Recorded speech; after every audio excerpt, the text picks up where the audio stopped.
Olá, este é o blog Civil Imobiliário. Ainda aqui nos estúdios instalados no IASP da Avenida Paulista, hoje tenho a enorme satisfação de entrevistar, para mim, um grande mestre, um professor e da qual tenho a honra de dizer que também é um grande amigo. Professor de todos nós, professor Zeno Veloso. Professor Zeno, muitíssimo obrigado por nos conceder aqui essa entrevista. Estou à sua disposição e com muita honra estar aqui nesse ambiente que lembra sempre a sua figura e de tantos professores e amigos por aqui têm passado. Estou às suas ordens para as perguntas que quiser fazer. Professor Zeno Veloso, um dos grandes nomes do direito de família e sucessões, proferiu uma palestra recentemente dizendo que não consegue ver tantas distinções atualmente entre o casamento e a união estável. Como é isso, Zeno? Bom, o casamento, todo mundo sabe o que é, uma figura tradicional. É preciso, para casar, haver um processo de habilitação, depois há uma solenidade. Tudo é muito marcadinho. No dia tal, é festa de aniversário de casamento, 10 anos, 20 anos, 25 anos, 50, tudo muito formal e solene. A união estável, ela acontece mais assim no dia a dia. É um namoro, uma aproximação, vai evoluindo aquele relacionamento, vai se concretizando um sonho, uma aspiração, um compromisso de construção de família, passa um certo tempo, aquilo se consolida no meio social, todo mundo então aponta para aquele casal como realmente alguém que constitui uma família. Aí é a união estável. Os requisitos para a união estável estão referidos no artigo 1723 do Código Civil. É algo que se forma paulatinamente. Então nós temos no direito brasileiro, e até por força da Constituição, várias formas, meios para a constituição de uma família. Outrora era só casamento. Ou a pessoa era casada ou não era casada, e quem não era casado não era nada, em termos de família. Era até estigmatizado, alguém que convivia com alguém e não era casado. Criticava-se, achava-se que era ruim, que era feio. Mas o mundo mudou, as coisas ficaram mais igualitárias, refrescadas, democráticas. E hoje tanto faz casar como ter uma união estável, as famílias são do mesmo nível, da mesma altura, merecem a mesma dignidade e respeito. Mas, de qualquer forma, se considerava que eram entidades diferentes. E, de um modo geral, alguns autores até diziam que o casamento estaria hierarquicamente superior, numa posição de superioridade à união estável. Com a evolução do tempo e com tantas leis repercutindo sobre a união estável, com tantas normas regulando a união estável e igualando essa figura nessas normas ao casamento, ao lado disso, muitas decisões judiciais também igualando a união estável ao casamento, prevendo situações que seriam apenas do casamento, estendendo para a união estável, como uso do nome, direito real de habitação e tantos outros casos. Acabou-se quase que numa parificação do ponto de vista jurídico entre união estável e casamento. Quase não havia diferença nenhuma. Entretanto, remanescia uma diferença enormíssima, grandíssima e injustíssima, que era o tratamento do direito sucessório.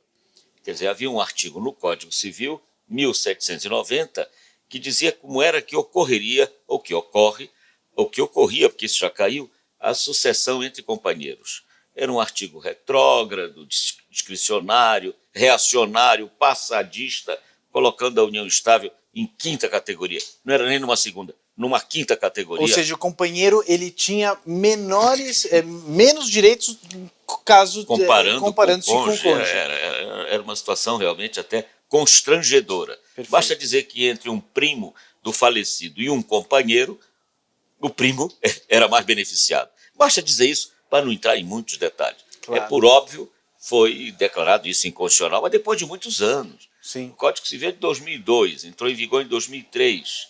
E só agora, em 2017, é que vem essa declaração de inconstitucionalidade.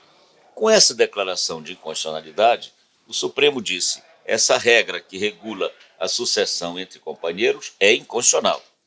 E como vai ficar, então, a partir de agora, a sucessão entre companheiros? Regulada pelo que diz o Código a respeito da sucessão dos cônjuges. Perfeito. Então, mais uma igualdade. Eu apontei isso nessa palestra que você se referiu, essa última, que é essa decisão do Supremo, que levou para mais uma equalização das duas figuras.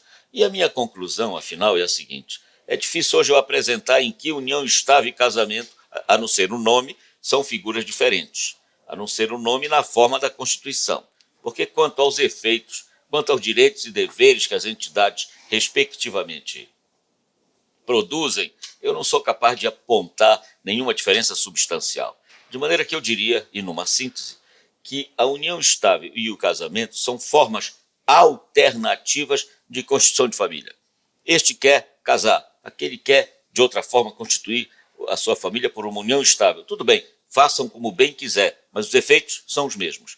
São formas alternativas de constituição de família, mas no direito brasileiro, ao contrário do direito de muitos outros povos, França, Argentina, Portugal, onde os efeitos das uniões estáveis com outros nomes são bem menores, mas no Brasil não. Aqui são formas alternativas de constituição de família, A e B, e A, C, D, e H e F. Eu só estou falando nas duas, conforme a sua pergunta. As duas são formas alternativas de constituição de família, na mesma altura, com a mesma dignidade e com praticamente, hoje, os mesmos efeitos. O senhor que é um professor conhecido, inclusive mundialmente, com conferências em Portugal, eu mesmo já tive o privilégio de ouvir algumas de suas palestras em Lisboa, e inclusive o privilégio também de termos jantado diversas vezes. Em Portugal, nós sabemos que a forma de instituição, né, de união estável ela é diferente, inclusive porque há uma lei específica a respeito disso, né? Poderia comentar um pouquinho como é que funciona o sistema em Portugal a respeito das uniões de facto, né? Portugal até se chama a lei de Luff. Em Portugal, o nome que se dá a isso que nós chamamos aqui de união estável é união de facto. Perfeito. Então, lá se exige até um tempo mínimo para que isso ocorra, um tempo fixado na lei, que é de 2 anos.